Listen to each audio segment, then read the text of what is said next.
Hey y'all, I don't know. I know that nobody's in here yet. Oh, two people are in here. We're gonna go live now, but I'm going to just start with the missing children's video and then our little intro so that we can get through it because I've got about an hour and 45 minutes.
Hold on.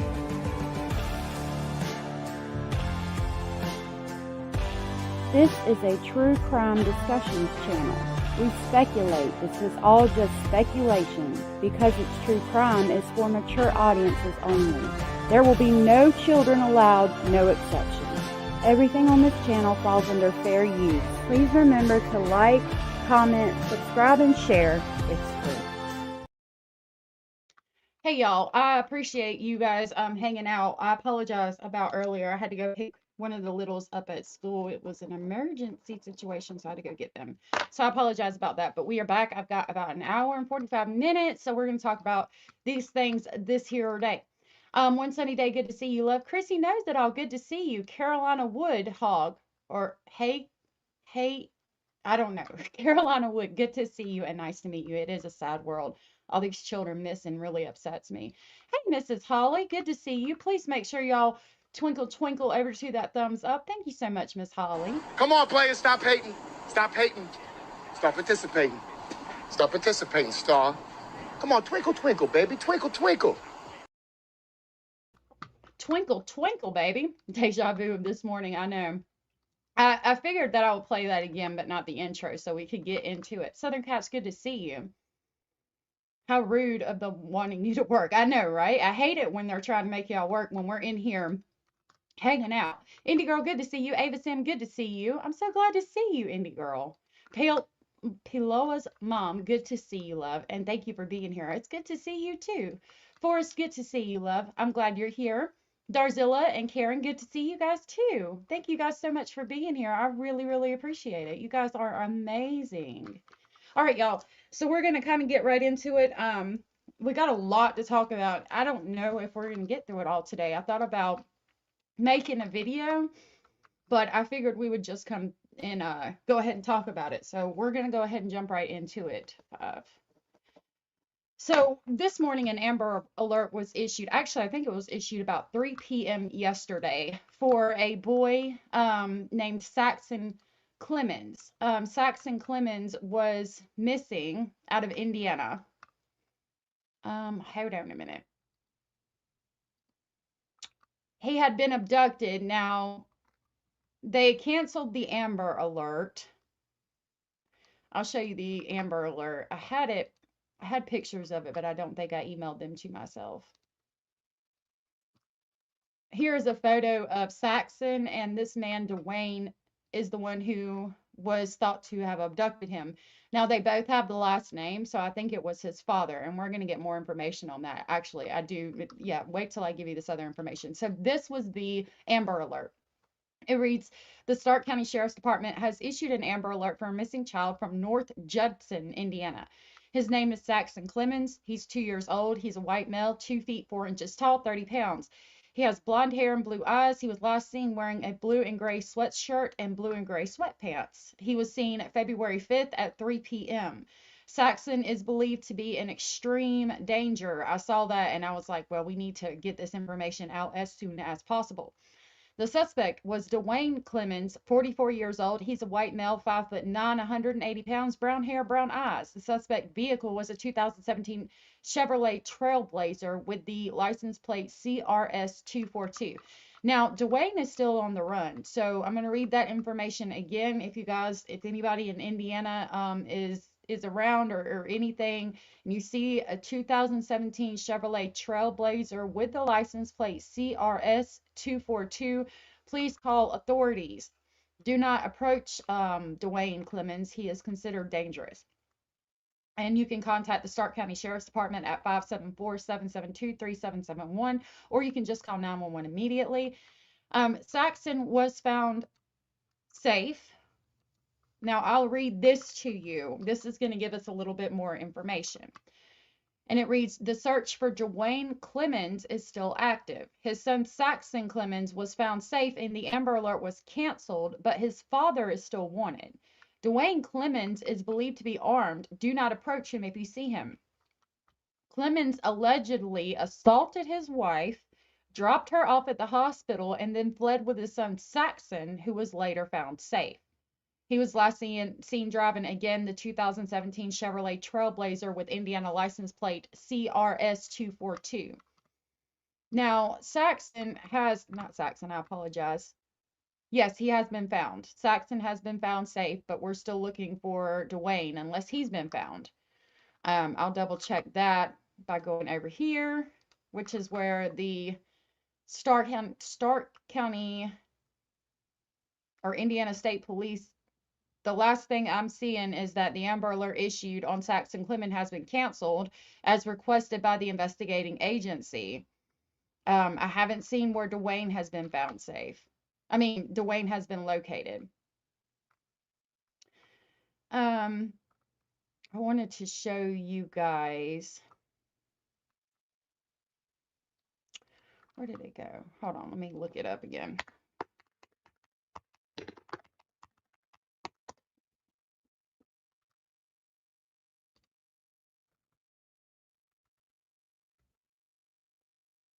Yeah, this is it.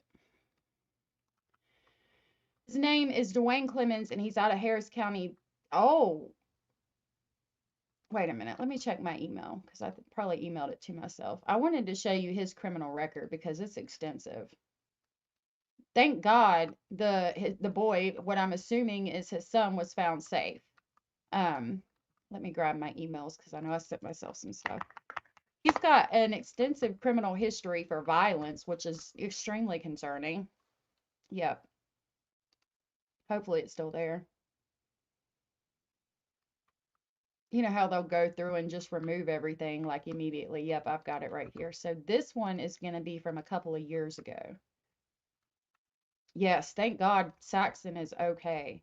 I'm worried about the mother, the wife. He assaulted her and then dropped her off at the fucking hospital. Like, how much of a douchebag can he fucking be? Hey, Scratch, good to see you. And thank you for letting me know Productively Pink. I appreciate that. Kalisa Katz, good to see you. Hey, Hannah UK, good to see you. I'm glad you're here. Okay.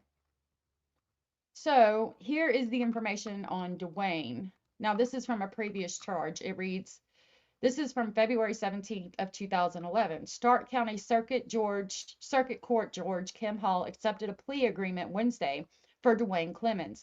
Clemons pled guilty to 2 felony charges for an indictment that occurred June 27th of 2009. 2 other charges were dismissed. In that incident, Clemons was charged with firing shots into a van carrying Jesse Sparks and a 9-year-old girl.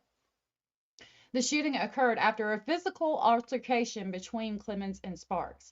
Clemons fled to Alabama, but was captured in June of 2010. He was extradited back to Stark County, where he's been incarcerated since June 23rd. Keep in mind, this was 2011.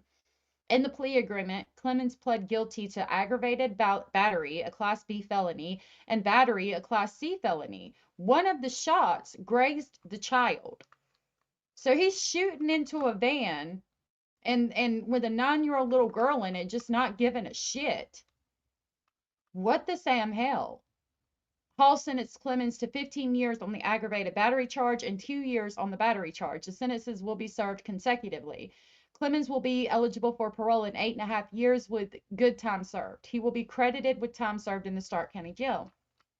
In addressing the court, Clemons said he was drunk at the time of the altercation and has a drinking problem that has caused him to enter into similar situations. On the day of the offense, he said he drank 6 beers and half a pint of whiskey. He apologized for the offense and said he would never have fired the gun had he known there were children inside of the vehicle. So what, that was 2011. It's now 2026. So, I mean, he's been out for some time as of this Amber Alert. But I mean, again, it's my understanding that he allegedly hurt his wife or assaulted his wife somehow, dropped her off at the hospital, then took off with Saxon. I would love to know where Saxon was located and how the wife is doing. Because that's freaking scary.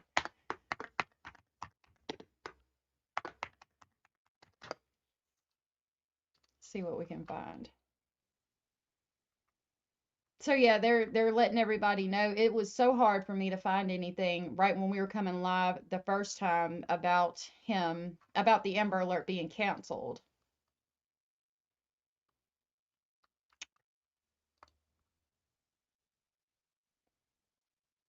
So this is from 5 hours ago. We can watch. Oh, it's an article, and it reads, Amber Alert canceled for 2-year-old in North Judson after he was found safe. Father remains at large. North Judson. Hold on a minute. Okay, it's going to play after that ad. North Judson, Indiana, the Stark County Sheriff's Office said 2-year-old Saxon Clemons has been found and is safe. Indiana State Police have canceled the Amber Alert. Police say the suspect, 44-year-old Dwayne Clemons, remains at large.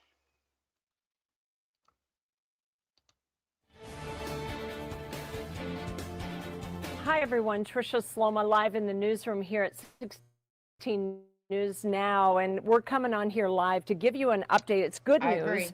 The Stark County Sheriff's Office says 2-year-old Saxon Clemons, the subject of that Amber Alert we have been telling you about all morning long, has been found and is safe. So they have canceled the Amber Alert. I want to get you up to speed to this case, though, because this man is still at large. This statewide Amber Alert was declared for this little boy at early this morning after police were searching for him throughout the night. What had happened is there was a domestic case that actually police were researching because there was a female dropped off at the emergency room at Northwest Stark Hospital last evening. And in their investigation, they quickly determined that they needed to find her son Travel isn't just a journey. Hold on, this It's is your on my next computer, so it's not on YouTube where I pay for premium. effort. and her husband.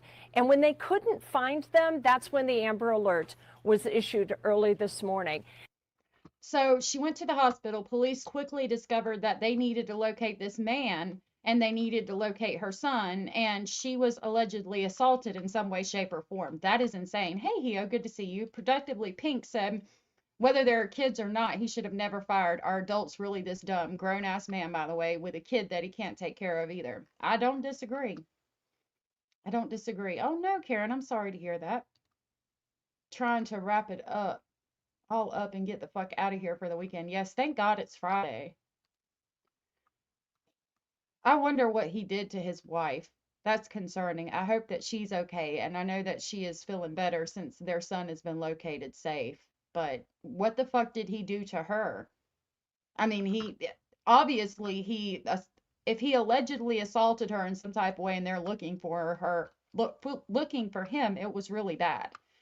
So he needs to be found and held accountable for what the fuck he did. You don't put your hands on other people. That's not acceptable.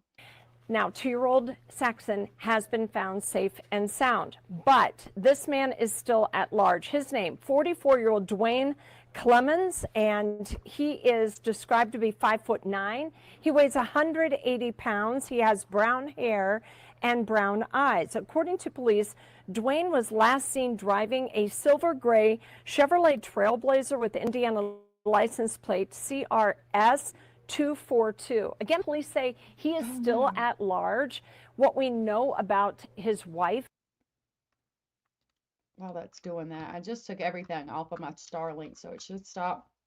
Hio said, can I ask that everyone send out good vibes, prayers, love, and hugs to our mod Sarah as she lost her father this morning? I had no idea. Y'all, please say a prayer for her. That's awful. I'm so sorry. That's so hard. I remember losing my father and it was just horrible. Yeah, I'll reach out to her. Y'all please keep her in your thoughts and prayers. Those of you that are in Discord, send her thoughts and prayers and I'll be doing the same as well. I'll message her. I'm so sorry, Sarah, if you hear this. Ava Sim, good to see you. I don't know if I said hey to you, love. That's awful. Please tell her that I said I'm sorry, and I'll get with her after the live stream. That's awful. I'm so sorry. Is that she was taken to the hospital last night with head trauma. Thank you. That's when they started to look for the little boy. This is the 2-year-old. She was taken for head trauma. Oh my God, is she going to be okay? Thank you guys for all the thoughts and prayers for Sarah. God bless her heart. That's awful. That was the subject of the Amber Alert from early this morning. But again, he is found safe and sound. It's this man who is still at large. So police are hoping that you can help them find him. He is Dwayne Clemons, 5'9", weighs 180 pounds, last seen driving that silver gray Chevy Trailblazer. I'm going to put the license plate out there again, CRS 242. Here's the thing, the victim last night, his wife had told police that he was armed with a .45 caliber pistol and had threatened her. And during the incident, Clemons also reportedly made threats to harm both the victim and himself. So this is someone that police is looking to question and also to try to prevent any danger to himself. I apologize. I'm going to back that up. He harmed both the victim and himself? His wife had told police that he was armed. Police that he was armed with a .45 caliber pistol and had threatened her. And during the incident, Clemons also reportedly made threats to harm both the victim and himself. So this is someone. If I could speculate, I'm thinking they got in some kind of argument and he said something along the lines of, like, you know, I'll commit your homicide and then commit the homicide of myself, and then took off, hurt her in some way, shape, or form. Maybe he felt bad or something. Either way, he dropped her off at the hospital and then took off with the child. Considering that it's head trauma, I'm wondering if he pistol whipped her. That's awful. You gotta just walk away if you ever get that angry, just walk away. Oh my goodness. Hey Abella, it's good to see you. Thank you guys for sending prayers and love for Sarah. He does need to be put in under the jail. Like you can't, what the fuck? And he's a 44-year-old grown ass man out here doing all this fuck shit. Hell no. Someone that police is looking to question and also to try to prevent any danger to himself or to others in the community. A search warrant was executed at the Clemons residence. They didn't find him or the little boy, but again, the little boy has been found safe. We're not exactly sure. Police didn't provide any details how Saxon. I don't know why it keeps doing that. Was found safe, but they confirmed that he is okay. So that's a breath of fresh air. That is a sigh of relief this morning that that little boy is safe and sound at this hour. Now here is what police want you to do. If you have any information regarding Dwayne's whereabouts, you're asked to call the Stark County Sheriff's Department. We have that number, 574-772-3771. You can also call 911. We have more details in a web story that's up on our website right now, WNDU.com. So you can check there for more details if you have any information on this case and how that we can maybe help locate this man. But the good news is that the Amber Alert has been canceled. Saxon is safe, but this man, Dwayne Clemons, is still at large. We're going to continue to keep you up to speed right here, wherever you're streaming, and at WNDU. Okay, so I think this is the article they're talking about. It tells us background on the case. A statewide Amber Alert had been declared for Saxon Clemons, who was last seen on Thursday at 3 p.m. in North Judson. Police say Dwayne Clemons is 5'9" and weighs 180 pounds. He has brown hair and brown eyes. According to police, Dwayne was last seen driving a silver gray Chevrolet Trailblazer with Indiana license plate CRS 242. The Stark County Sheriff's Office says a female was dropped off Thursday at the Northwest Stark Emergency Room suffering from head trauma. During the investigation, police determined that the victim had been confined and assaulted by her husband, Dwayne Clemons. After the assault, Dwayne reportedly took the victim to the hospital and then left with their 2-year-old son, Saxon, who was also in the vehicle. The victim told investigators that Dwayne was armed with a .45 caliber pistol and had threatened her. During the incident, Clemons also reportedly made threats to harm both the victim and himself. So he confined her, basically held her hostage, said he was going to commit the homicide of her and self-delete, and she has head trauma, to the extent that even after doing all that, he felt like he needed to take her to the hospital, so it had to be extensive.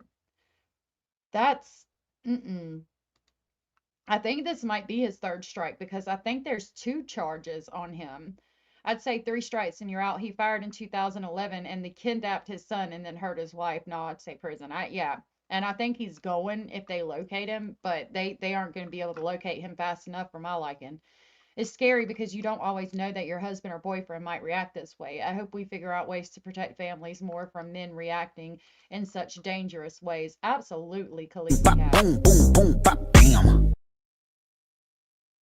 I agree 100%. Yeah, at least he did take her to the hospital. Thank God for that, but that's scary. Police say his search warrant was executed at the Clemons home in North Judson, but neither Dwayne nor Saxon were located. Throughout the overnight hours, police say officers followed up on leads and checked multiple locations without success. Police did not provide details as to how Saxon was found, but they confirmed he was located safely.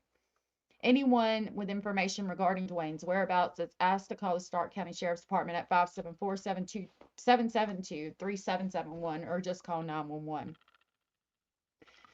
And then it tells us about Silver Alert and Amber Alert. Silver Alert is for adults or somebody over the age of 18. Amber Alerts are for adults, I believe. So Silver Alerts, which are much more common for missing people, are intended for missing and endangered adults or children. Amber Alerts are meant for children under the age of 18 who are believed to be abducted and in danger. Just so you have that information. Okay. So we're gonna go. Yeah, I'm glad that he took her to the hospital, but my God, like how about just not? Like, I don't know. He said in when we read about his court charges from 2011 that he had a drinking problem. So hopefully like he wasn't drinking or something and did all this productively. So for real, if you have extreme anger problems like this, get yourself help. It's not others' fault that you have problems, and you don't need to take it out on innocent people, especially children. I agree with that too. Boom, boom, boom, bam. Definitely agree with that. Okay, now we're going to talk about Jack and Lilly Sullivan. We've got several articles to get through and some interviews that Abella sent me the other day that we're going to talk about in this case. I don't know if they're out yet, but they talk about interviews. I haven't looked at them myself to see if they're on camera, but I imagine they are on camera and will be released probably in the next couple of days. Yep, it's an article, it's a video. So this reads, mother of missing Nova Scotia children taking it day by day, says loved ones. Malehya Brooks-Murray has largely stayed out of the public eye amid online scrutiny. So we'll watch this article. It says, quote, watch this video. I apologize. I don't know why I keep saying that. Quote, you wonder every day where they are, unquote, say loved ones of Jack and Lilly Sullivan.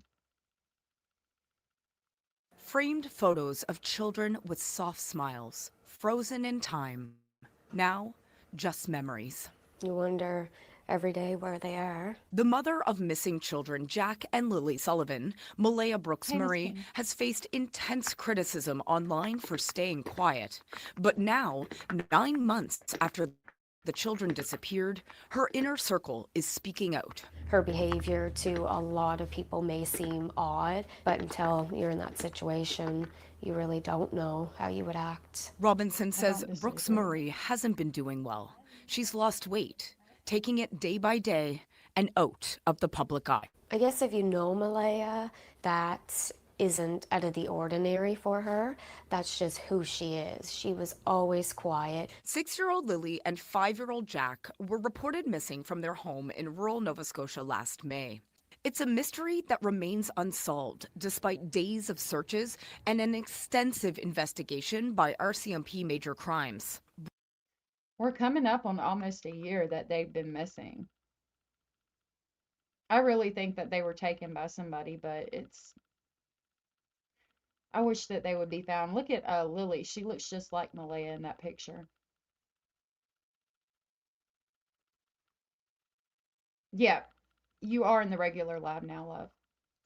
Brooks-Murray's mother says the past 9 months have been torture. Cindy Murray didn't want to be interviewed on camera, but she told CBC the hardest part for her family is not knowing what happened. It's just a nightmare. I can't describe it. It's mental torture to figure out, like, how come it's taking so long. For a year and a half, Brooks-Murray lived with her common-law partner, Danile Martell, in this home with Jack, Lily, and their baby daughter. Now, correct me if I'm wrong, but wasn't it 3 years that they lived there? Because Belinda Gray said she hadn't seen them in about 3 years, and I thought that she was talking about how she drove past that house. I thought it was 3 years, not a year and a half. Meadow was what, a year old? So I think they got that wrong. They did look happy in those pictures and videos. Thank you for sending me this information, Abellis. As part of the investigation, police asked Brooks-Murray and Martell about their relationship. Their statements are detailed in search warrant applications that were sought early on in the case. According to court documents, in the weeks before the children were reported missing, the couple had been fighting about money. An affidavit filed by RCMP to request a search warrant says Brooks-Murray told police Martell would take her phone from her when she tried to call her mom, which would sometimes be physical and hurt. Martell told RCMP there was no physical violence. Robinson says the day the children went missing was the first time she saw where the family had been living. She was shocked. Just the condition of the house. I mean, she had left because we weren't leaving her there. On January she had left because we weren't leaving her there. So they got in an argument in the yard, and she was sitting in the back of the ambulance, and then she left with her mother. As Daniel walked down the driveway and said, "I love you," and said, "I love you" to Meadow too. That was why they left. And now this person is saying she left because we weren't leaving her there. That's interesting to hear.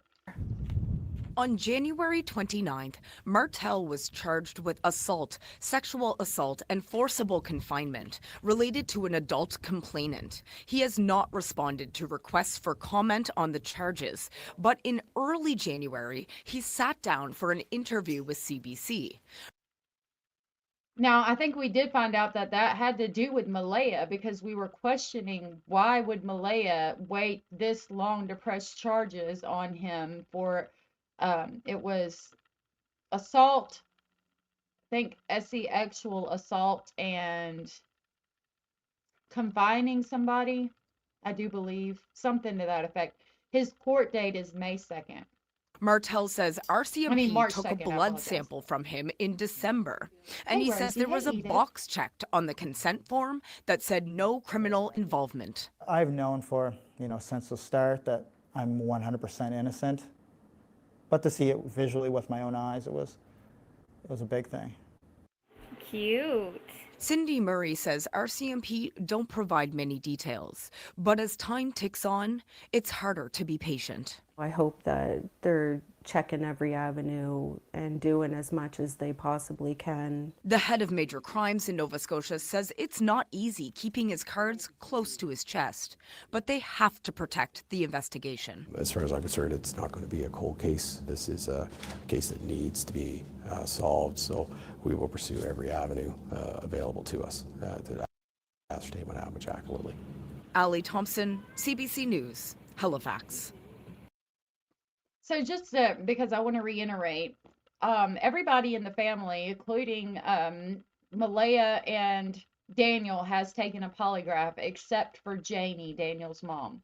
I genuinely think that they were abducted, but a lot of people feel differently, and I respect everybody's opinions. I think they were abducted, and it seems to me in this day and age that you would be able to tell, or get some camera footage, something about where they're located at. Oh my goodness. All right. Hold on a minute.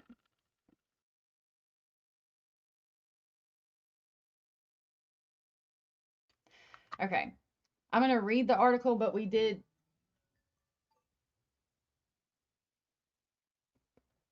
just watch a video on it. Yeah, okay. I was like, wait a minute, I think that was for an hour later. Okay. So 9 months after Jack and Lilly Sullivan vanished without a trace in rural Nova Scotia, the silence surrounding their mother has been broken under the glare of intense public scrutiny. In an exclusive interview with CBC News, members of Malehya Brooks-Murray Inner Circle are sharing new details about her life at the time of the disappearance and how the family is coping as the tragedy continues to unfold. Quote, frustration comes to mind, especially when you sit there and you kind of feel like your hands are tied and there's not much that you can do, unquote. Angeline Maloney Arsenault, Brooks-Murray childhood best friend, said during a recent interview in Brookfield, Nova Scotia.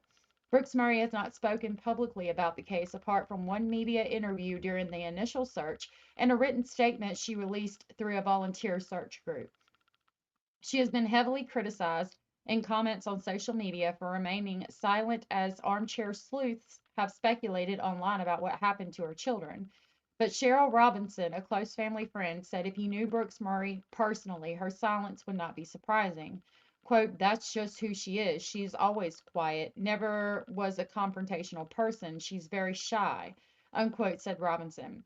Quote, I know that her behavior to a lot of people may seem odd and may seem different, and it may not be what a lot of people would do if their kids were missing, but until you're in that situation, you really do not know how you would act, unquote. We'll go ahead and watch this because that's my next article.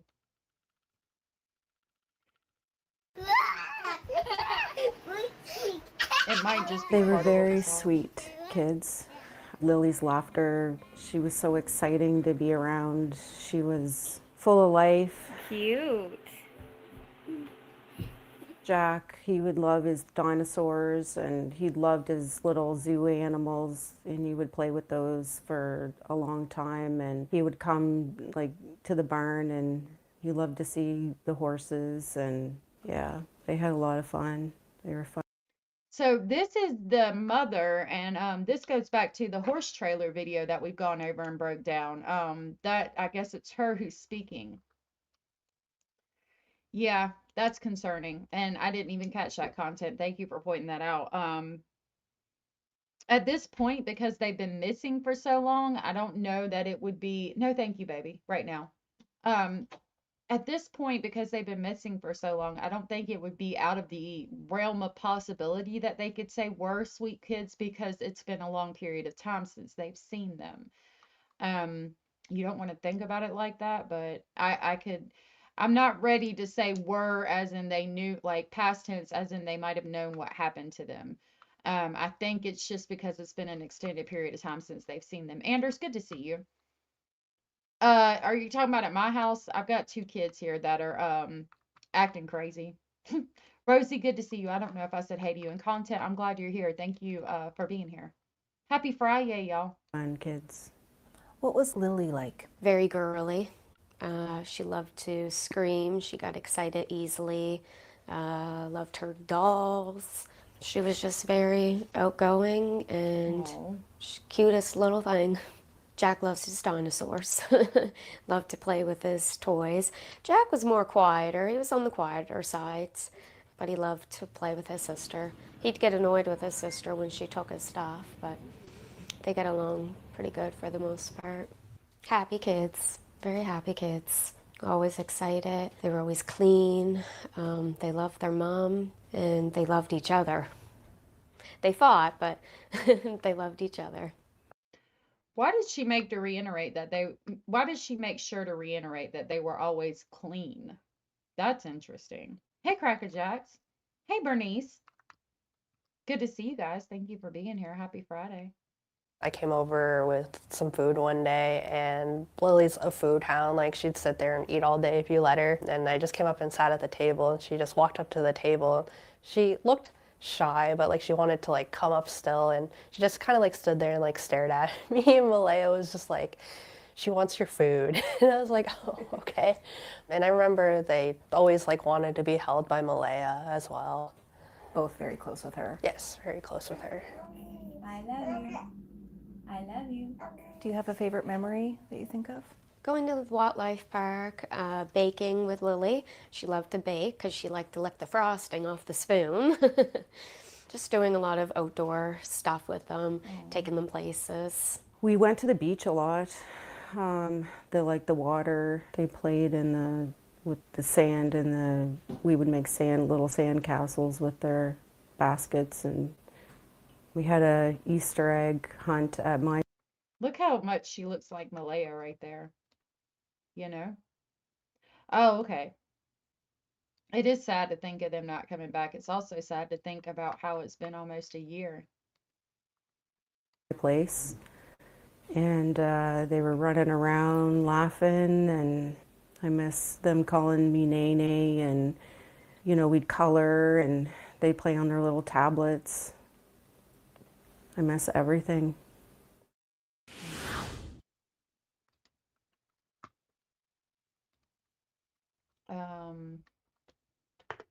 Thank you. Okay, it continues. On the morning of May 2nd, 2025, she called 911 to report that Lily, 6, and Jack, who was then 4, had gone missing from their rural home that she shared with her boyfriend, Danile Martell, and their baby daughter. An extensive grid search of 8.5 square kilometers of mostly thick woods involving 1,700 crew members and over 12,000 hours turned up little evidence apart from Lily's pink blanket hanging on a tree and a child-sized boot print on a nearby trail. Cindy Murray, Brooks-Murray's mother, said the past 9 months have been absolute torture. Murray last saw her grandchildren about a month before they went missing when they came to her house for an egg hunt on Easter weekend. Quote, I made them Easter dinner and they just played and laughed, Murray told CBC News, clutching two heart-shaped photos of Lily and Jack. I miss them calling me Nene. The hardest part of her family, the hardest part for her family, she said, is not knowing what happened. Quote, two kids just go missing without a trace or answers, doesn't make any sense to me, said Murray, pausing at times to compose herself. It's just a nightmare. Like, I can't describe it. It's mental torture to figure out. How come it's taking so long for them to find out what happened? That's a 20-minute interview right there. I'm gonna have to let's go ahead and watch the interview. Do y'all want to go ahead and watch the 20-minute interview? We'll do that. We might not be able to do much else today, but we'll do that. It's 20 minutes and 44 seconds. There's several new videos in here. How is she doing? She's just trying to take it day by day. So Angeline, you've been friends with Malehya since childhood. Yep. And Cheryl, you're a friend, but also very close family as Yeah. well. Can you walk me through May 2nd when you learned they were missing? I learned on a Facebook post. Me, my sister, and Really? my friend were fishing, and I just happened to scroll Facebook. I didn't know that. And I saw the post That's from crazy. the RCMP that Lily and Jack were missing, and we decided we would go over and help look for them. Before we got there, we thought that they would have been found. These situations are usually resolved quickly. How would you describe the scene that day? Chaotic. It was very chaotic. It was busy. A lot of people, neighbors, friends, all kinds of different search and rescue. It was very stressful. And that was your first time there? Mm-hmm. Yeah. Can you walk me through when you learned about their disappearance? Where were you? I was at work when I learned about it. The notification popped up on my phone. I don't think I looked at it right away because I didn't look too deep into it. But then my coworker at lunchtime, she brought it up and she started reading like the whole thing out loud. And when she said the two names, I was like, hold on, like, wait a minute. And I just grabbed my phone and called Malehya and I was like, are your kids missing? And she said yes. And she was very upset. Like, you could tell through the phone that she had been crying about it. Yeah, and you were working. Did you go there that day? I didn't that day, no. And Cheryl, I mean, for you, you were there. How was she doing that day? There was a lot of ups and downs. I think herself, she thought that the kids were going to be found and that it was going to be resolved fairly quickly.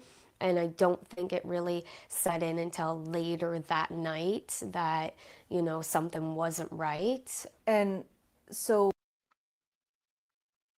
I'm glad that her friends are coming forward now to speak on her behalf, but like, she needs to be out here speaking too.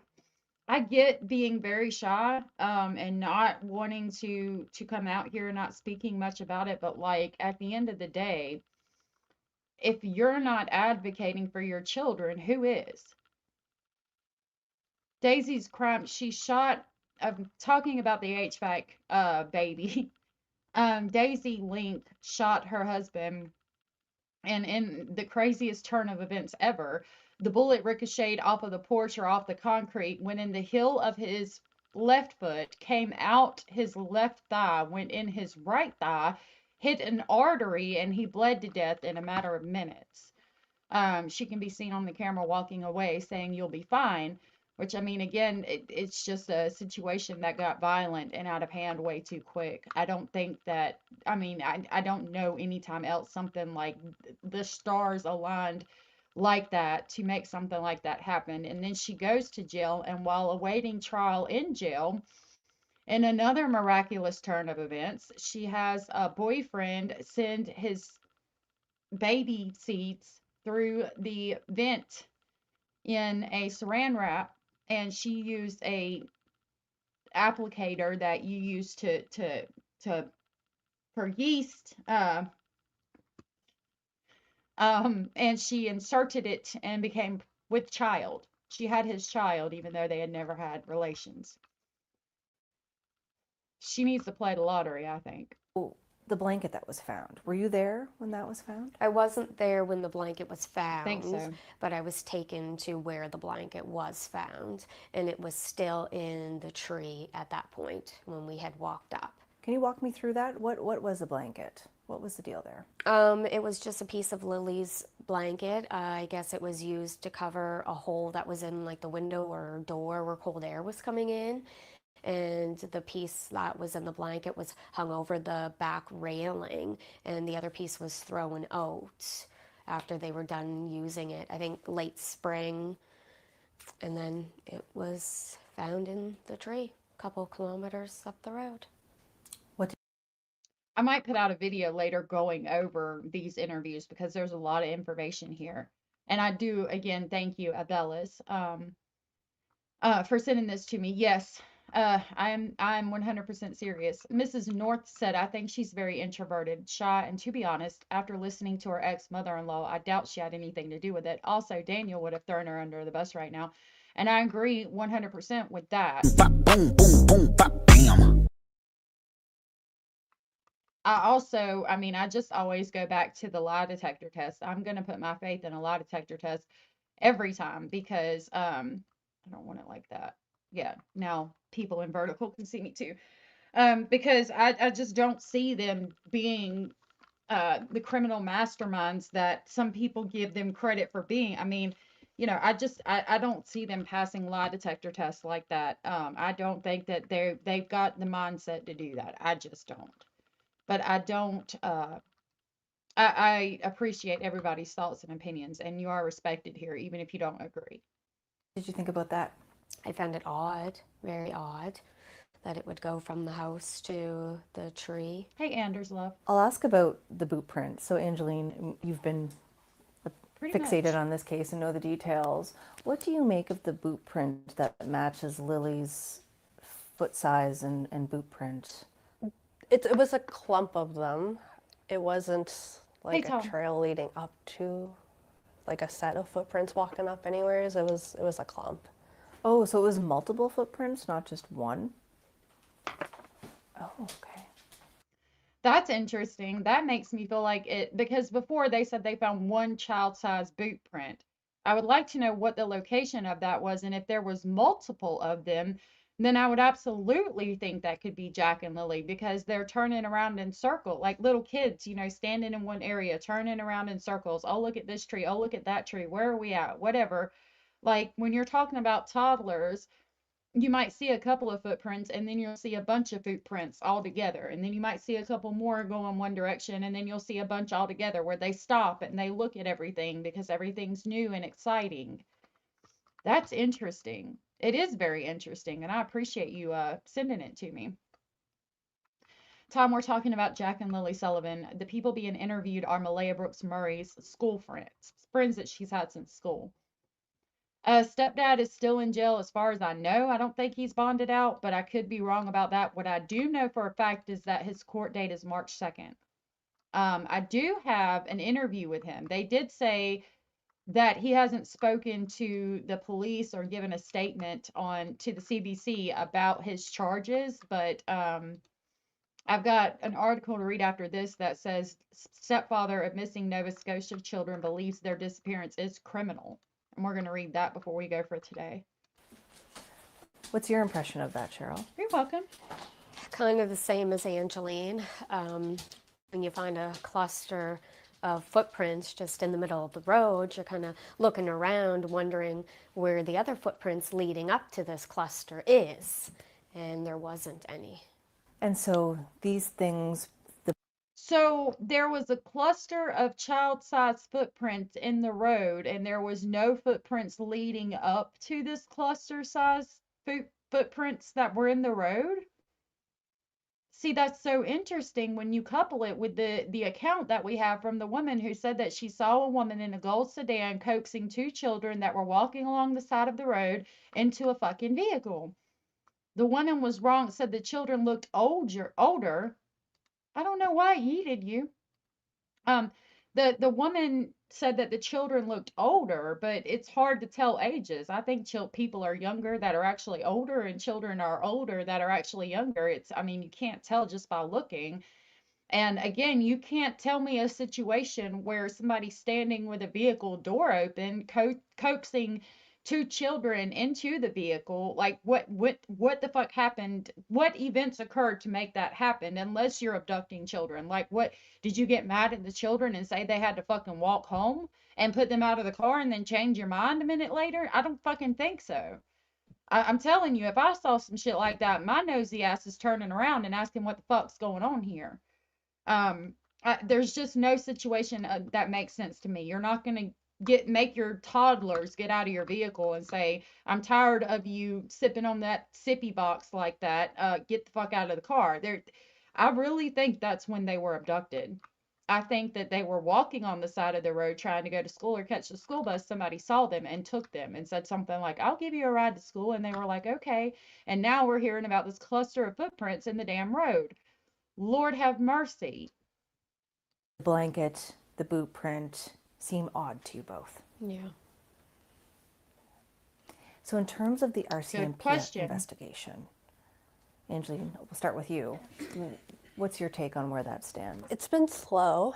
I don't know why it's been slow. Like, I don't know if it's because of the lack of evidence they might have, or if it's just because it's like a really peculiar case. I'm sure that's part of it. I'm just wondering that if they were able to step back and look at it from like maybe more of an abduction, like something more criminal, if they would make any more headway than what they have by viewing it as a missing persons case. Do you believe it's criminal? I think it's a possibility, and I do think that they should look into it so that it can be ruled completely off the table. How would you describe the mood that day? It was different. It was kind of odd, I guess. For the situation, I didn't really know what to expect. Yeah, true. It was different. How was it odd? A lot of controversy, a lot of family issues, a lot of family dynamics. Like I said, it was my first time over there, never met anybody over there. Just didn't feel very welcoming. Do you want to? They could be private people. I don't know. Scratch Pate says so they were unable to find the car. That was all we heard about it. It was in a report that was one of the tips that they've got, and we've not heard anything else about it. I have questions for sure, but, you know, yeah, they did use duct tape to fix the swings. Yeah, there were reports of two children walking down the road. The girl looked to be about 10 and the boy looked to be about 6 or something to that effect. I wonder about the judgy neighbor as well. It's a little better if a woman picked them up than a man, I guess, but either way, it's tragic. But yeah, no, they'll use women or sometimes even other children that are actively being trafficked to pick up children. Because obviously a child's going to come to a woman before they're going to go to a man. So they use all of that. But I mean, those all the people involved in that kind of shit need to go to hell.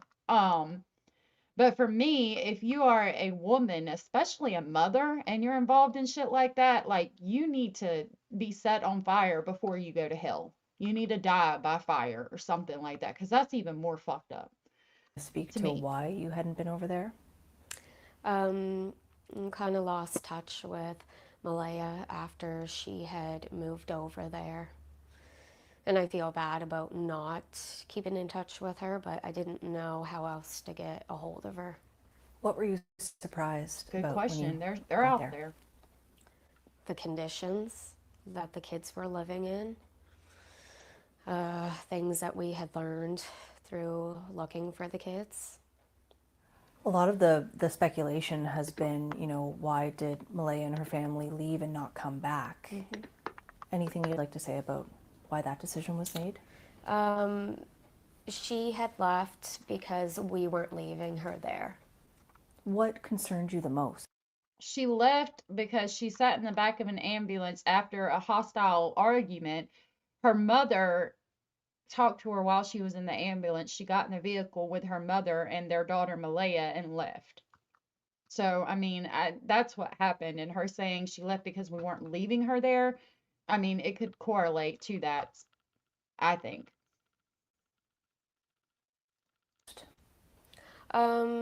Just the condition of the house. I mean, I know that not everybody has a fancy house, not everybody is rich, but there's things that you can do to improve your living conditions. Yeah. Yeah, because she never grew up that way. Her mom always had a nice, clean house, and her grandmother always had a nice, clean house too, and that's how she was. That's what she was. Yeah, that's one of the things I'm very familiar with her too. Like, I'd be going over and she'd be like in the middle of like cleaning or doing some type of like chore for the day. And so how are you supporting her now through this? She has been here pretty much every day since the kids were missing. So these are the friends she was seen at the beach with then. Because remember, it was let out, or it got out that she was at the beach every day. And a lot of people were upset about that. I don't condone her necessarily for that, because you've got to try to, I mean, you've still got another child you've got to pay attention to. But my only issue is that while I understand that you have to get away from everything, and you've got to try to cope with what's going on, and going to the beach or music therapy, all those things can help. But at the same time, I've got a problem that you're not advocating for your children. Like, for me, I would think, I've never been in that situation, and hopefully I won't ever, but I would think that I would be advocating for my children and also trying to cope simultaneously. I mean, who else is going to advocate for your children? Even if people are going to attack you, fuck them. Get your children's name out here, you know? I live in Newport Beach, California, and believe me, I had a lot of people, especially where I lived right on the boardwalk, and they all want it to meet you at the hotel. That's crazy. I'm glad you didn't. The baby, I think, is with Malehya or with CPS right now. I know at one point Meadow was with the CPS, but she could be with Malehya now. They said that Malehya is pretty much staying with them, so that's good. I mean, at least she's got support, because I do want her to have support. I don't think she did anything. I just also wish she would advocate for them a little bit more, but that's just me. We just try to help her and guide her in the right direction and give her the hope that the kids will be found. Yeah, the support that she needs to like navigate it, either like emotionally or just us being there, like talking about what she could do and like how it might be like a benefit. Yeah. How is she doing? Not great. I've noticed a significant decrease in her weight since the kids have gone missing. She's just trying to take it day by day. Okay. And so how did the rest of that week go? It was hard, especially the 6th day when they scaled back the search and gave the briefing that they did. It was hard to hear that, but we never gave up the hope of finding them. She might be related to her in the familial sense, and if she is, I apologize. It says inner circle, so I don't know. I thought they said friends, but if they are family, I do apologize. Mrs. North said exactly, that's good for Malehya. She and Meadow are safe. That's what really matters, and you're 100% right about that. And we still don't. And I understand there was a request for an Amber Alert. Yes. Can you tell me about that? We had asked for an Amber Alert a few hours after the kids had went missing, and we were told that they were working on it.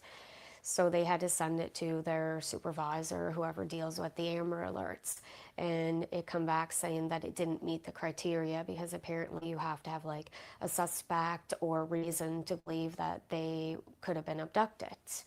So all we got was a vulnerable missing person alert, and it only went to Pictou County, Antigonish, and Truro, I believe. So it didn't even go like Nova Scotia wide, just those 3 areas. So that was pretty disappointing. So you were told there would be an Amber Alert coming? Yeah.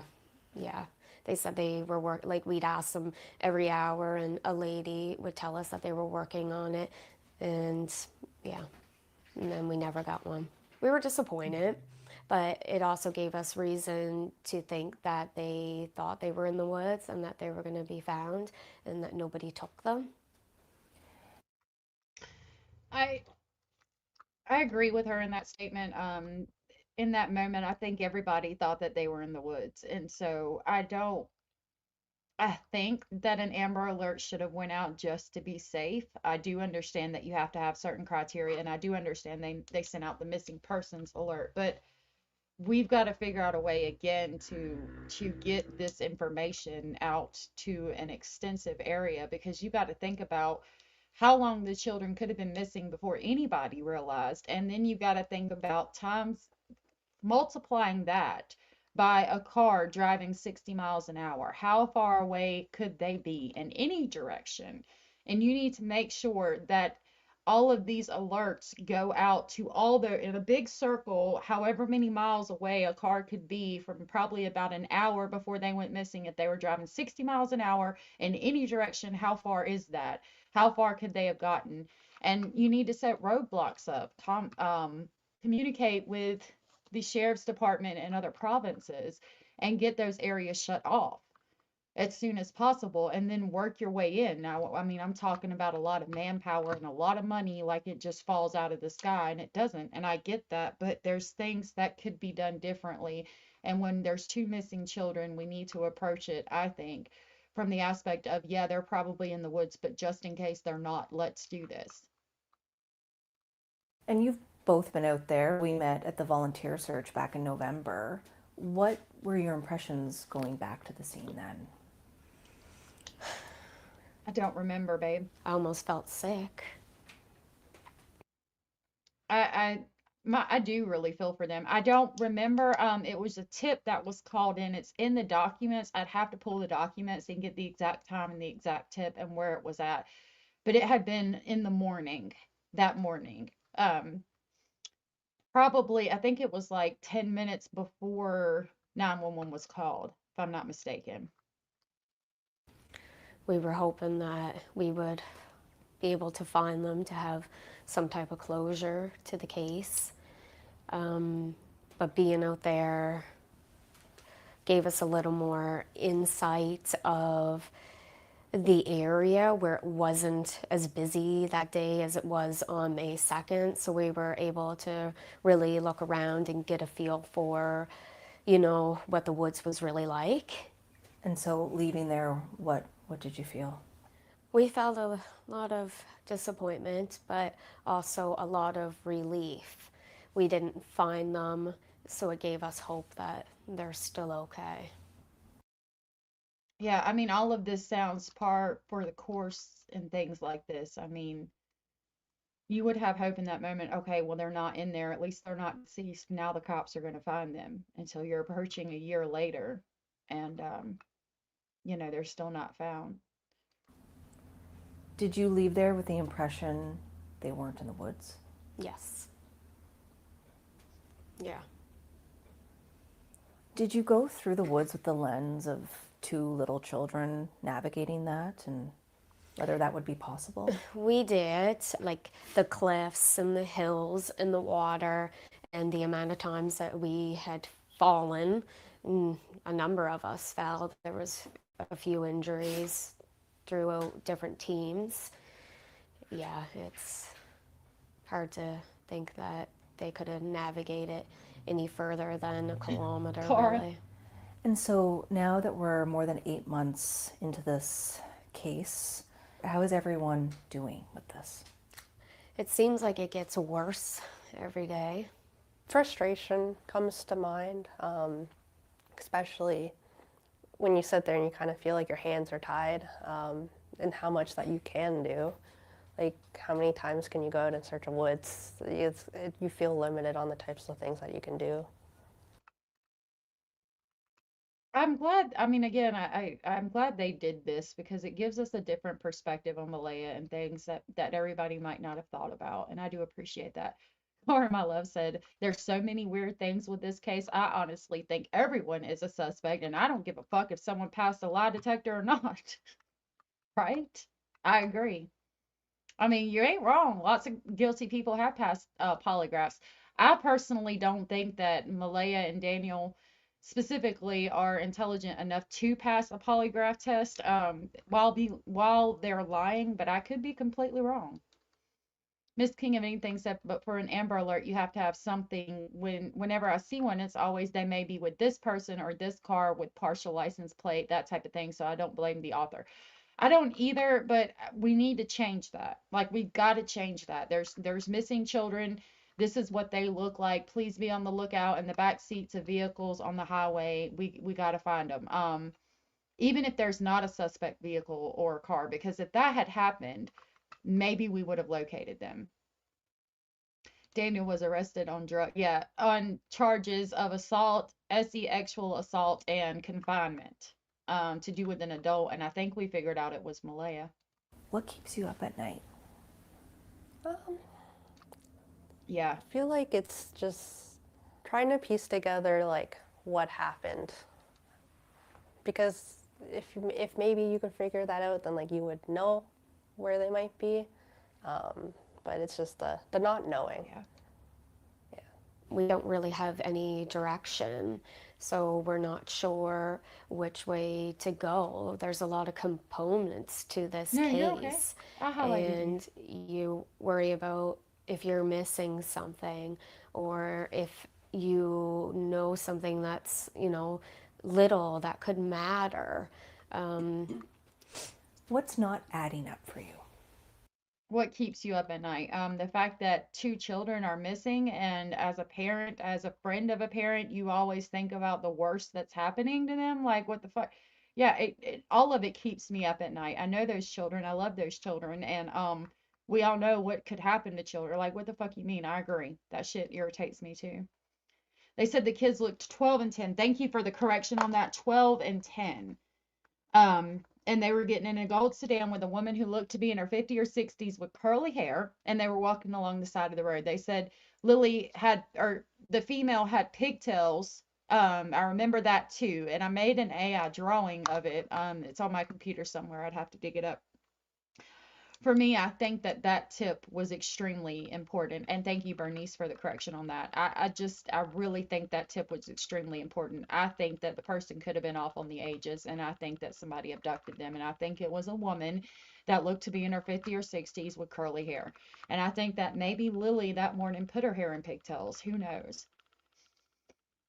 Another good question, but Lily's hair was not put in pigtails that morning. Malaya hadn't gotten up and done that. She got up and called the school and said they were staying home, but she had not fixed her hair in pigtails, to be fair. And this girl's hair was in pigtails, allegedly. So who knows? I think it's important.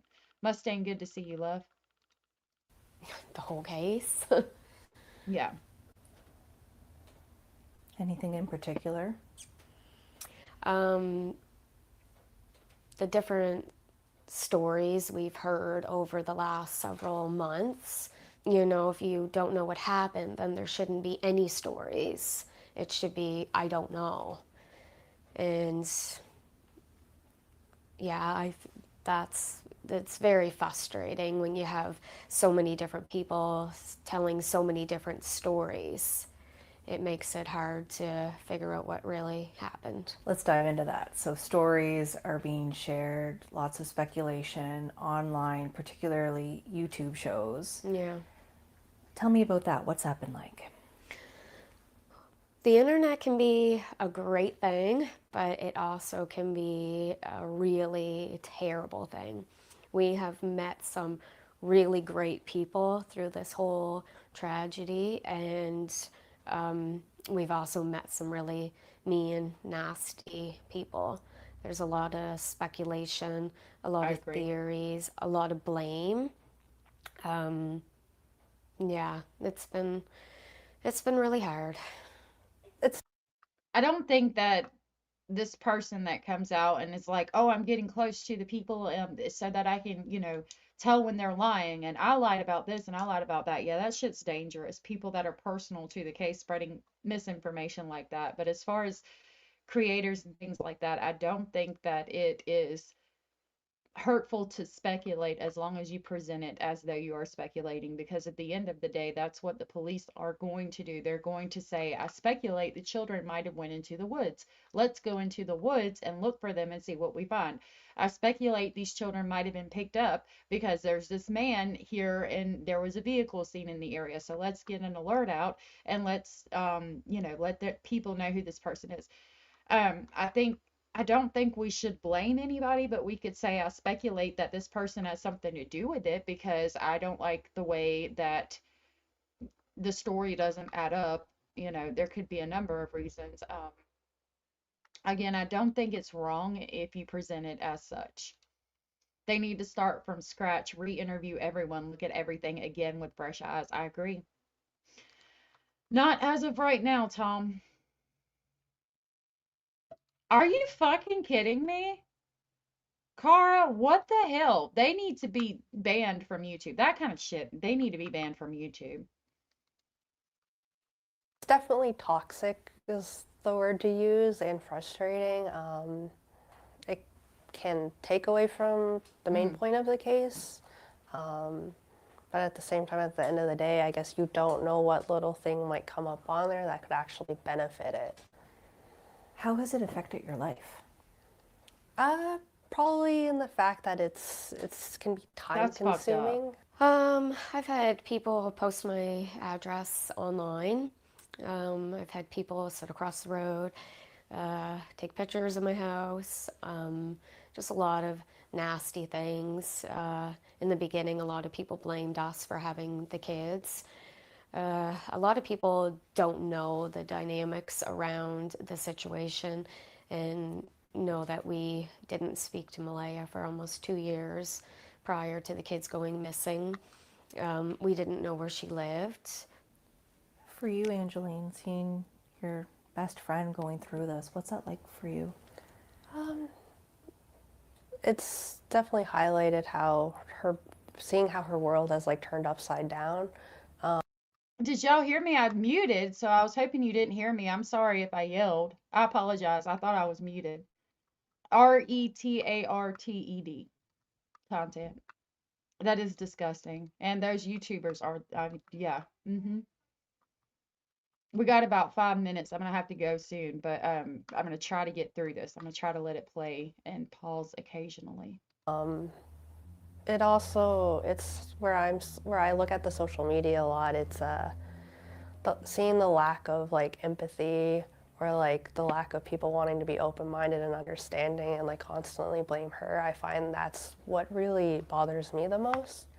But at the end of the day, they don't know her. I know her. I'm a stranger to them. How are they going to trust my word? And you have people who turn around and say, well, you think you might know someone? So it feels like a never-ending battle, and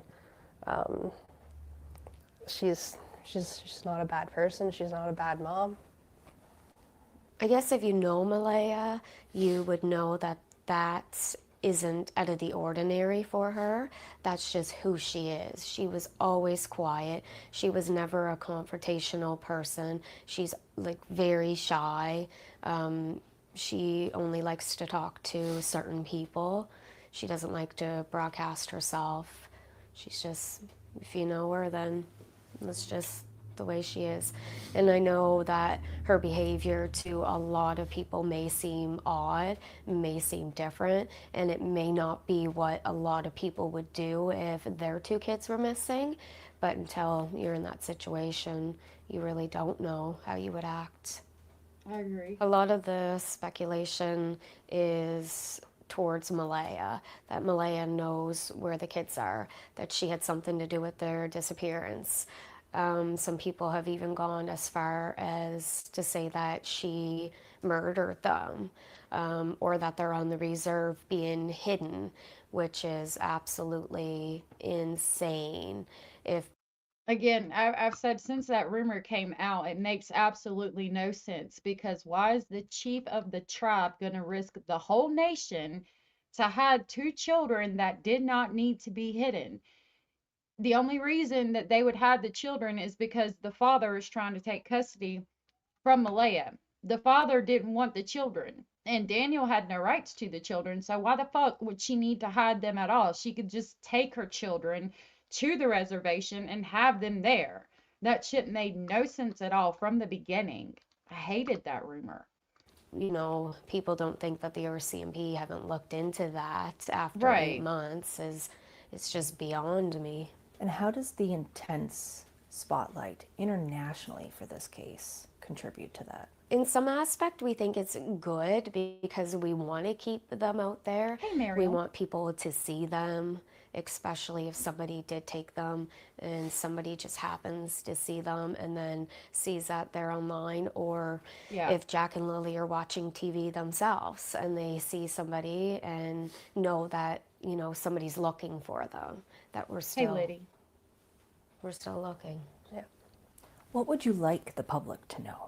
We'd About an like hour. them to know that we're still looking for Jack and Lily, and just because we're not online broadcasting everything that we do doesn't mean that we're sitting behind the scenes not doing anything, because we've done our own searches. We've done posters, we've done, you know, a lot of things behind the scenes, but we don't feel the need to have to tell the internet and the public everything that we're doing to keep their name out there. We're not looking for the attention. We're trying to keep the focus on Jack and Lily. As the 1 year anniversary hovers there, what's the goal going towards that? To hopefully find them before that. A year is Yeah. a long time, and it's hard to believe we're almost at that point. It's hard not knowing. It's hard to think that they possibly could be in the woods and that we may have missed them, or that somebody took them and we, you know, they could be anywheres after 8 months, or, you know, the possibility of somebody hurting them. It just, all those things you think about constantly. Yeah, I was gonna say that that would be something you would think about over and over again. I don't know if y'all are hearing me holler at them to try to keep it down, but if you did, I apologize. I keep pushing mute. Shelby, everything was good. I just had to pick one of the littles up early from school. Heather Marie, good to see you. Thank you so much for all the love and light from Southern Indiana. I'm so glad that you're here, and I'm so glad that you're doing good. I hope y'all are having a wonderful Friday. We're going to be here for another couple minutes, then I'm going to have to end it, but we're going over an interview with Malehya Brooks-Murray's friends. It's got about a minute left. I'm going to try this evening to go over these interviews in a video that I'm going to put out too, because there's more from Daniel on this as well that I want to get out to you guys. Do you ever have a day when you think, okay, this must be what Hey, Cindy. happened? Or All is it the time, yeah. And then does that change? It does, yeah. You always see something new and you're like, oh, well, maybe this happened. And then you go back to square one, and yeah, we're almost at a dead end, basically. But when it comes down to it, it's just not adding up. No. It didn't from day one. Cheryl, what's making you tear up right now?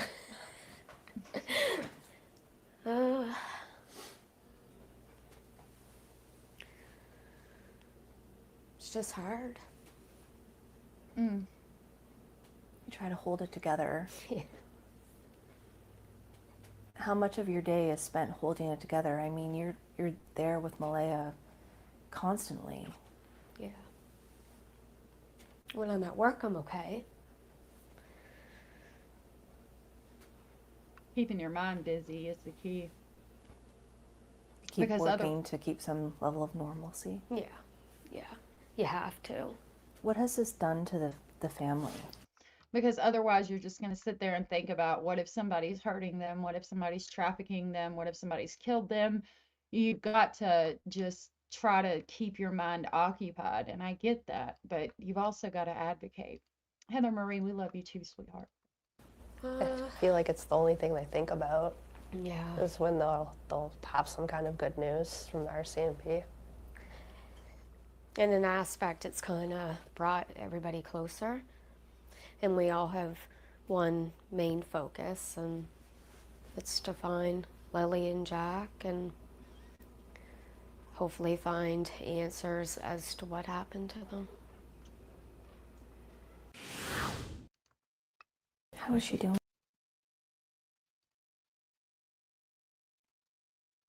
So that was that interview. Stressful. Yeah, I don't think I could be interviewed if someone I loved was missing. I really appreciate them doing that though and coming out here and speaking on behalf of Malehya. I feel like that was really important. Um, my heart just breaks for Malehya. I mean, I'm glad, again, it's made me look at Malehya from a different light, and I do appreciate that from them because, you know, we're always wanting to do that.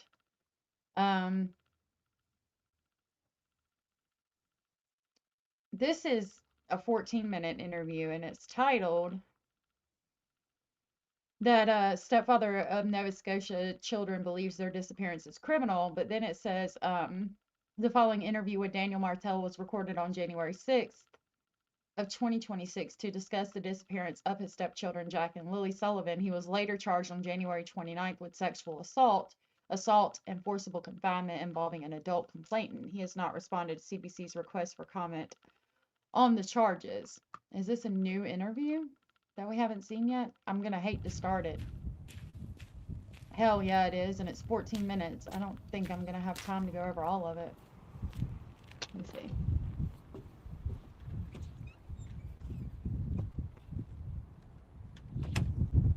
I might. I don't want to miss it with y'all. So Rob, good to what's see the you. latest with this case? I think we're going Okay, I'm going to try to get through this with y'all, but I'm going to be quiet so that we can get through it. And then I'm going to try to record a video on all this evening, but I don't want us to miss it. I have to dive into some questions so I can, you know, really try to answer that because, I mean, there's so much.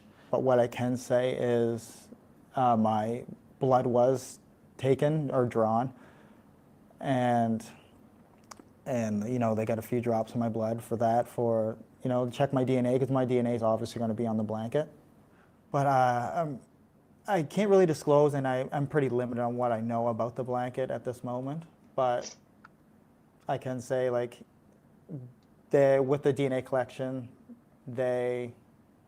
something's definitely proceeding forward with that. How did that go when they took your sample? Did they take you into the station? Yeah, it was done at the station. An investigator did it. They have an applicator, which, you know, they hit the end of your finger with it, just like you were testing for your blood sugar. Why are they taking his DNA? Like, is this something that just recently happened? You know, pinch the end of your finger, and I had to squeeze for 20 minutes to get some blood out. But after we get those 4 drops out, it goes onto a little pad, and it's put in a envelope and then plastic bag and then sealed up for evidence. Do you know of anyone else who had their sample taken? No.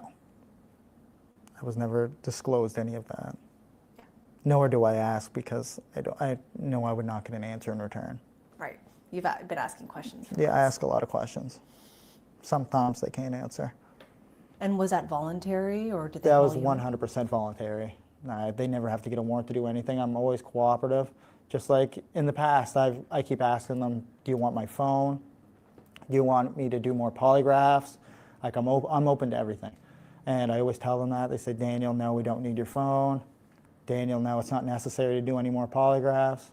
So at this point, I'm very cooperative, you know. And when they did up the paper for consent on my DNA, you know, they fill in the paper, you know, May 2nd, missing persons case for Jack and Lilly, and then they go through it, and then there's the box checked for criminal involvement, no criminal involvement, and they check the box for no criminal involvement. I really don't think that he had anything to do with it. Is it fucked up that he actually assaulted and forcibly confined what could be allegedly Malehya? Absolutely. And he's a piece of shit for that. But I don't think he had anything to do with the disappearance. There's no box on the firm, Daniel. Really? Sometimes on those documents, you see them. I think they did take a DNA sample from the blanket, and they might be testing that now, but it's interesting that they're getting DNA after all this time. There's no box on the form. That's interesting. I'll have to look up the form. I would think he'd have to fill something out because he allegedly voluntarily gave his blood. And I put my signature on it, and there was my consent. How did you feel when you saw that box was checked? Very happy. But I've known for, since the start that I'm 100% innocent. But to see investigators say that to me before, but then also, see it visually with my own eyes, it was a big thing. So it's your understanding, you believe that RCMP do not consider you a suspect? I'd say 100% I'm not considered as a suspect at this point. Why is that? I mean, from that box being checked, but we can also go back to when I had my polygraph exam.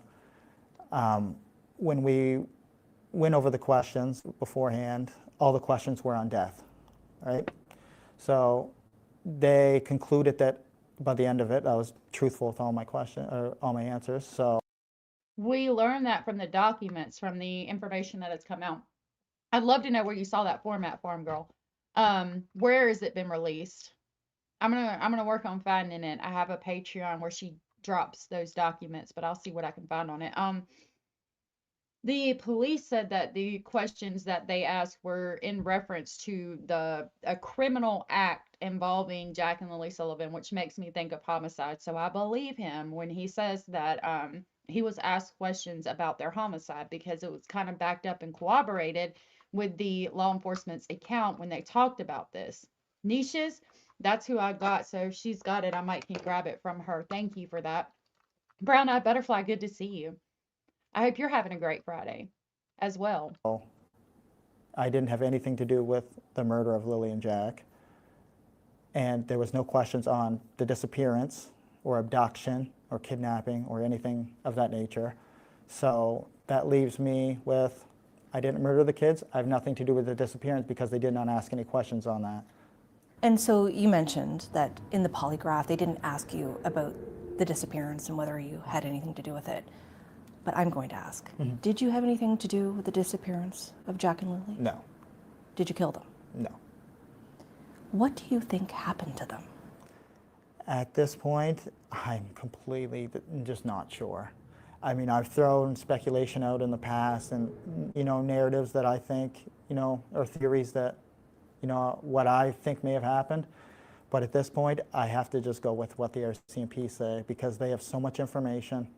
They have more resources, and they're the ones that are fully invested in this case. They have the, intellect and professional training to do what they do. It's been 8 months, and I know a lot of people think that, the kids are not alive anymore, but I hold out hope 100%. I'll always hold out hope every day because there's no reason not to. Do you think it's criminal? Yes. But it will not pivot to a criminal case or a criminal investigation from a missing persons until they have a suspect and that's where I'm going to grab them from. They're going to be investigated and then, formally charged. So I'm pressed for time right now, but I want to go through this interview and the interview we just covered with the friends. And I got the court documents from Nisha's channel. So in that video, I'm going to grab those documents and I'm going to shout her out in those videos. I would love to. That's where I go to get these documents because she has the ability to get it.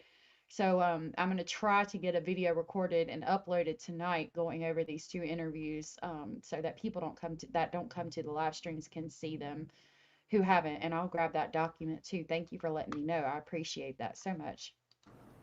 Do you get any sense from RCMP that they believe this is criminal?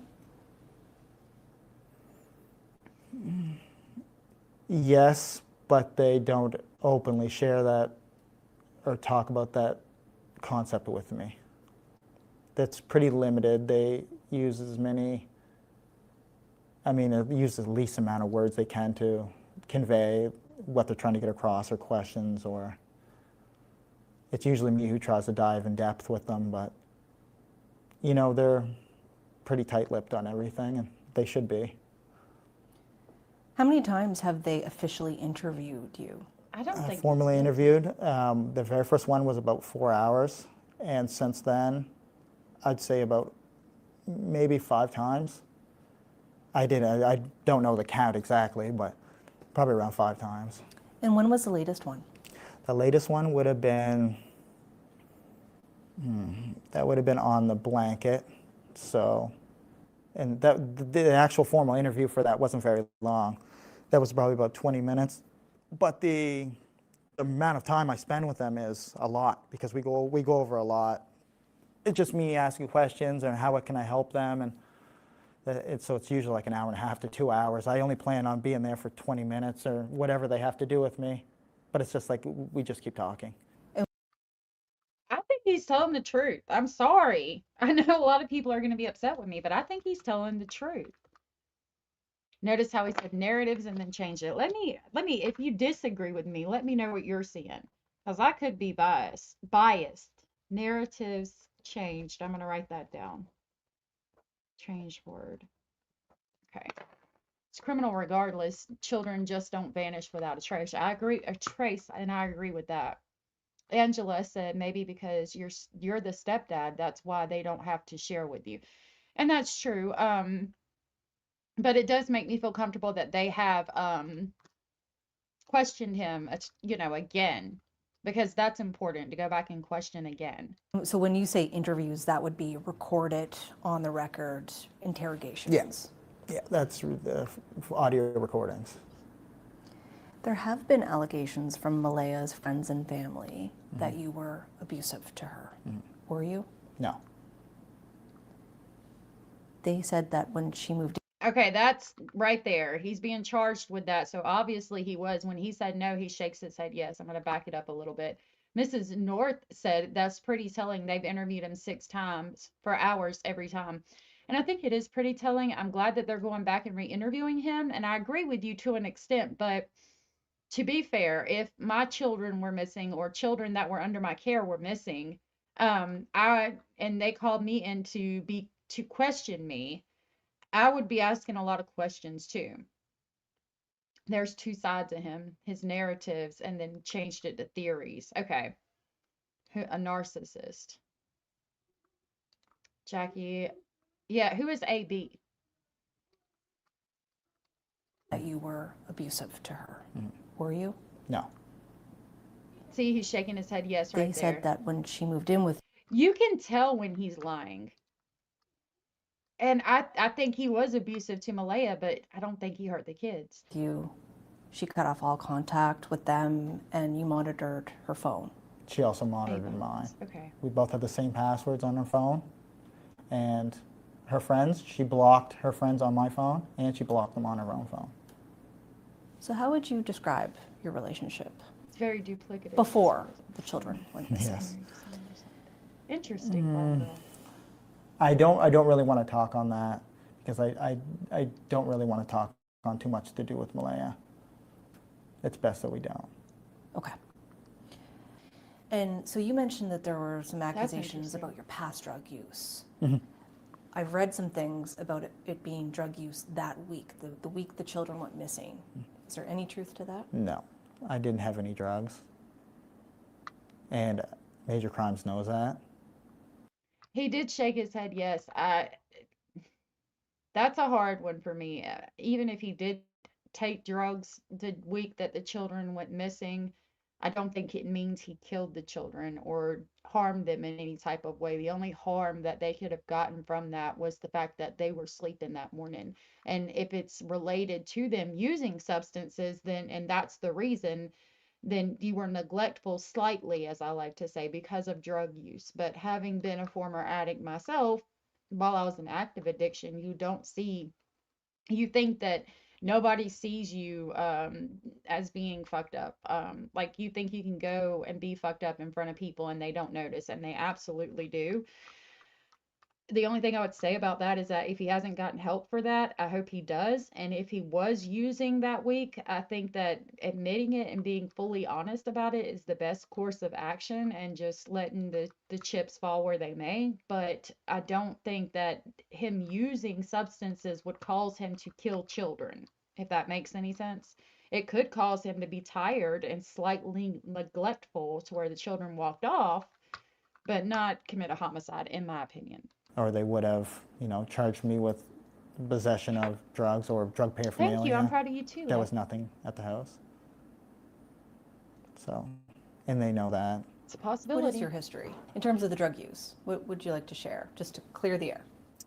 I did not have any drugs. People thought I was doing drugs during the search. Absolutely not. I don't owe any drug dealers money.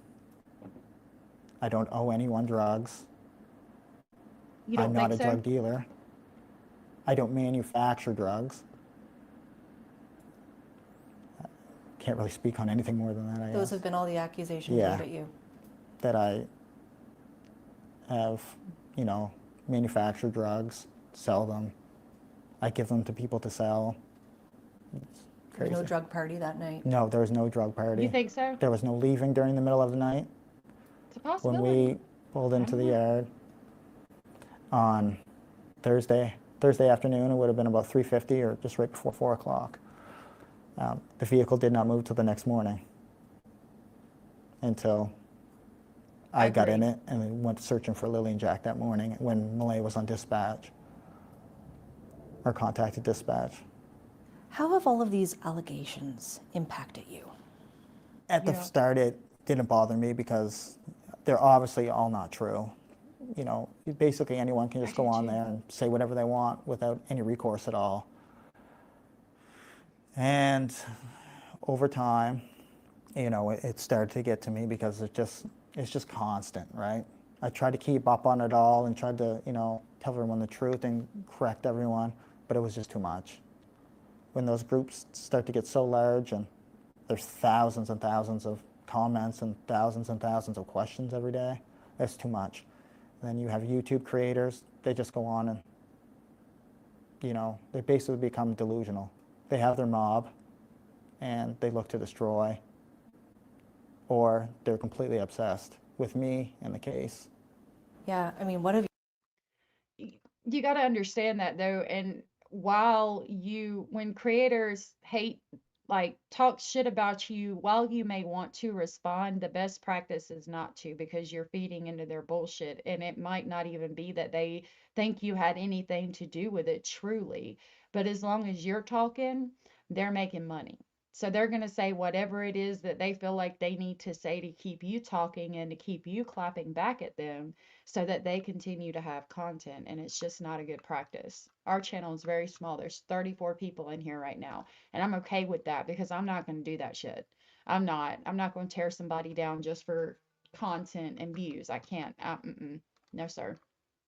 I believe he's tricked his mind to tell himself it's not his fault and it was an accident, and that's how he passed the lie detector test. You could be correct, Heather Marie. Yeah, I'm with you on that. Anyone can abuse a child or be slightly neglectful with or without drugs. Me personally, when I was using substances, I would have not have hurt a fly. I would walk up into a Walmart and steal shit in a heartbeat, but I wouldn't have never stolen from a person in their private residence or their private house. I never would have hurt a fly. Some people, I mean, it's got to be something in you, in my opinion, regardless. Focus may be on Jack and Lily. The focus must be on Jack and Lily and not hateful against the parents, in my opinion. And I'm with you 100% on that. Boom, boom, boom, bop, bam. At the end of the day, the RCMP is who's going to find the children. But what we can do is share their flyers and posters like I do at the beginning of all my live streams. I mean, going back months, every single live stream that we do 6 days a week has had Jack and Lily's poster in it, along with Sebastian Rogers, Summer Wells, Dylan Ellers.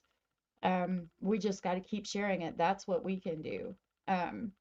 We can share, again, our thoughts, opinions, and speculations, but that's just us talking about that.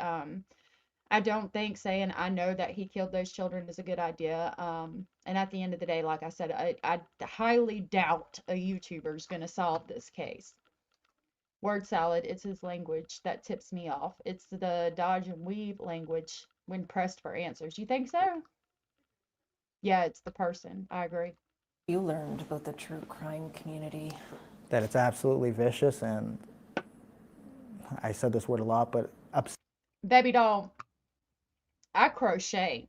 I'm crocheting right now. I'm part of the crochet community, and they're vicious AF too. And the drama community, obviously, is going to be vicious. They're all vicious. It's all about content with a lot of people. The more drama they can get involved in and the more drama that they can sell, the more views they get, therefore the more money they make. And it's not a good idea. Mrs. North said if he's a narcissist, sociopath, or psychopath, he could easily bullshit anyone and pass a lie detector test. And that's true, but that's giving him a lot of credit, in my opinion. I don't think he's that intelligent. That's just me. Excessive. And a lot of those creators in the true crime community, it's like basically, talking to like a barnyard animal, I guess you could say. They don't add any value other than just being there. Right. Do you feel at this point things are getting worse? Oh my God. See, yeah, the community it's insane. becoming more aggressive with their conspiracies and theories due to my lack of engagement online. I've received numerous death threats, and Major Crimes has notified me on that, and they're working hard to basically get them under control and find out who's doing them. How are these death threats coming in? I get them daily on my phone. That's a normal thing, but Major Crimes was aware of them. I'm not sure if they came in for tips, call-ins, or some other way, but they didn't want to dive into that. They're pretty limited on what they can tell me about any of it. I agree. Basically because, they don't want me to get worried and everything like that, but possibly pretty serious stuff, I guess. How are you dealing with that? I'm dealing pretty well with it because, nothing really scares me in that aspect. It's been 8 months, and I don't really put much thought into where much, I don't recognize it as, having any impact on my life personally. But I imagine a lot of individuals are probably scared for me, I guess, because, they care about me. But for me personally, I just see it as another rock that skips off the water. There still is, people with big hearts out there and open minds, but they're not on there posting.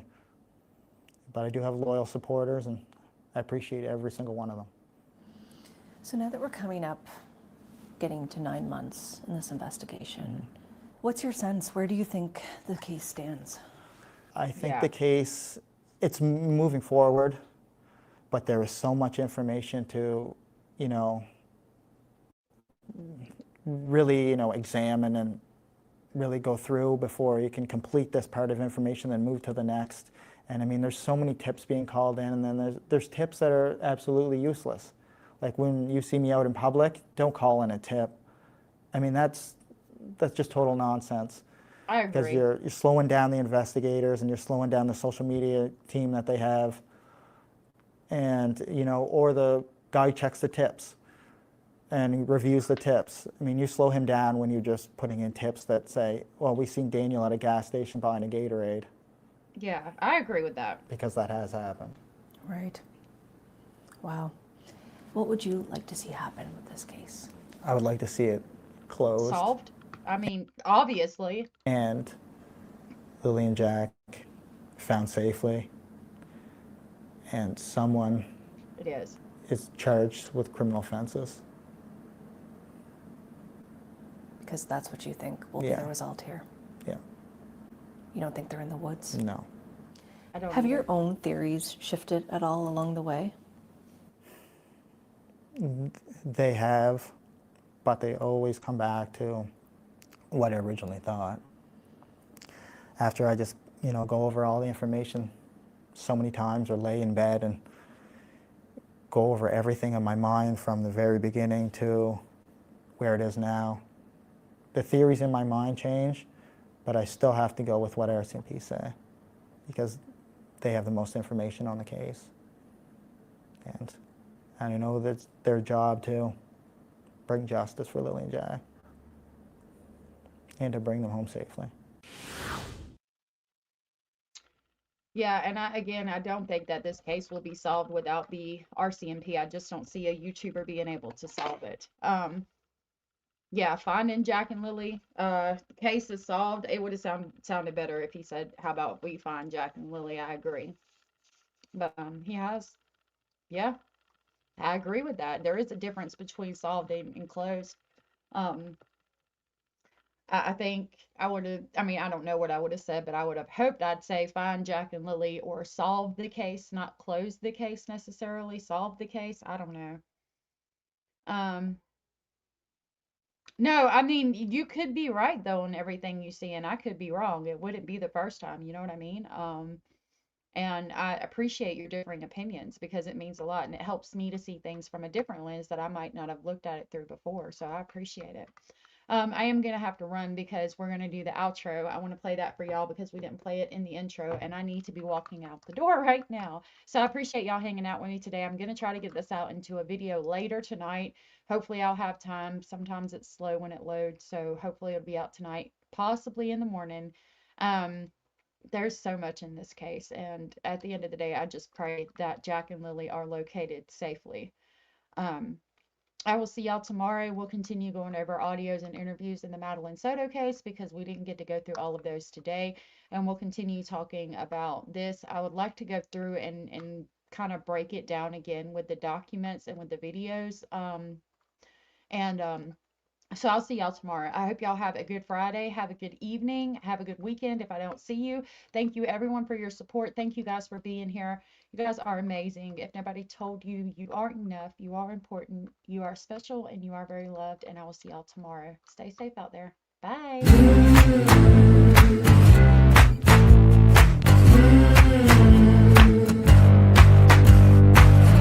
Listen up, I gotta tell you, there is something you should know. I have never really liked you at all. I cannot hide it anymore.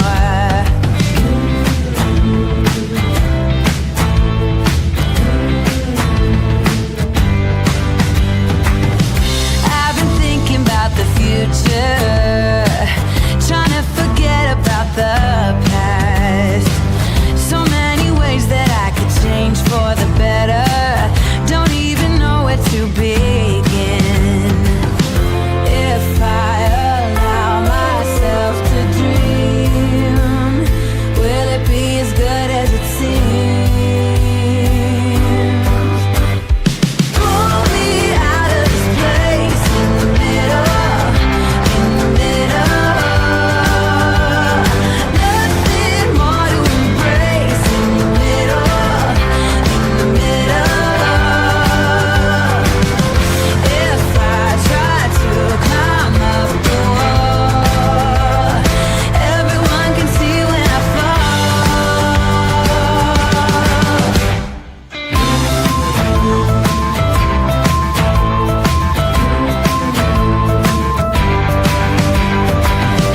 Take me up into the mountains.